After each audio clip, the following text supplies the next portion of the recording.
A small metal ball is being pulled gradually on a fixed frictionless hemisphere. As the ball slides from bottom to the position close to the top, how does this pulling force F and contact force R change? अच्छा, यहाँ पे ना मैं F की जगह use कर रहा हूँ T टेंशन और कॉन्टैक्ट फोर्स R की जगह मैं यूज़ कर रहा हूँ N, that is normal reaction. Because I am more familiar with this kind of terminology, so let me use that. तो ये बॉल है जिसको यहाँ ऊपर एक फिक्स्ड पुली है, तो यहाँ से आप F फोर्स लगा के इस बॉल को ऊपर खींच रहे हो.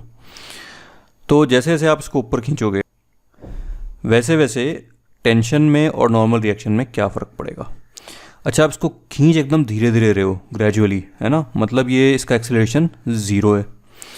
इन अदर वर्ड्स, इस पे जो भी फोर्सेस हैं वो बैलेंस्ड हैं. और फोर्सेस क्या हैं? Tension T, normal reaction N और एक नीचे mg. So since we are pulling it very slowly, all these three forces are always balanced. Now as the ball moves up, हमें पूछा है कि T और N किस तरह से वेरी कर रहे हैं.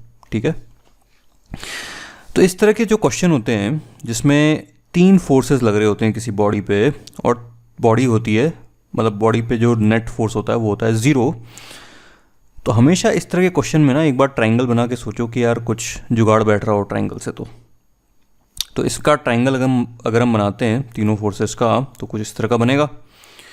सो ये जो एरोज हैं ये वेक्टर्स रिप्रेजेंट कर रहे हैं नॉर्मल रिएक्शन, टेंशन और mg के. So obviously their vector sum should be 0. अब एक चीज़ देखो, ये चमकना चाहिए कि tension is in the direction of this thread, normal reaction is in the direction of radius, ठीक है, and mg is in the direction of this vertical. तो इन 3 वेक्टर्स से जो ट्राइंगल बनेगा, अब इधर भी उन वेक्टर्स की डायरेक्शन वही है जो मैंने यहाँ बनाई है और वो 3 वेक्टर्स इस ट्राइंगल के अलॉन्ग है. तो मतलब ये जो ट्राइंगल है that is similar to this triangle. ठीक है ना जी.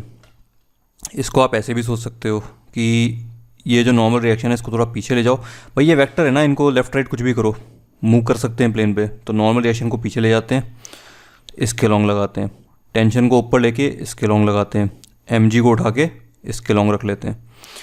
तो अब तो यहाँ ये चीज़ ज़्यादा क्लियर है कि ये दोनों ट्राइंगल्स सिमिलर हैं.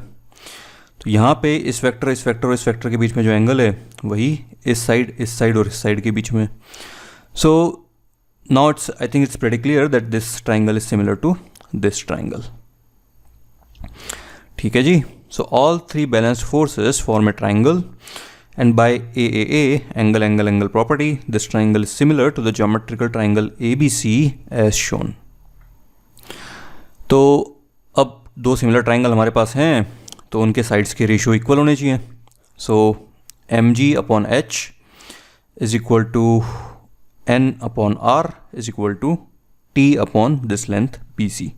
ठीक है, अब इसमें एक चीज़ कांस्टेंट है,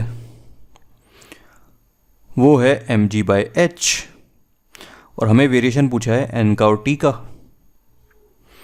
तो कांस्टेंट के टर्म्स में ले आते हैं. सो n becomes mgr by h and t becomes mg into bc by h. तो ये तो पूरी चीज़ कांस्टेंट हो गई, रेडियस भी कांस्टेंट है और mg बाई h भी कांस्टेंट है, तो normal reaction is going to be constant. और tension is proportional to bc और जैसे जैसे ये ऊपर जाएगा bc will reduce, so tension will reduce. So our answer is C. ठीक है ना. तो इसमें यही कंसेप्ट था बस कि आपको you should be able to visualise that ये जो जिस डायरेक्शन में ये फोर्सेस हैं उसी डायरेक्शन में अगर आप एक्सटेंड करो तो एक ट्राइंगल बन जाता है आपका. mg of course you have to pull and put it here, but then this simplifies our problem a lot. ठीक है.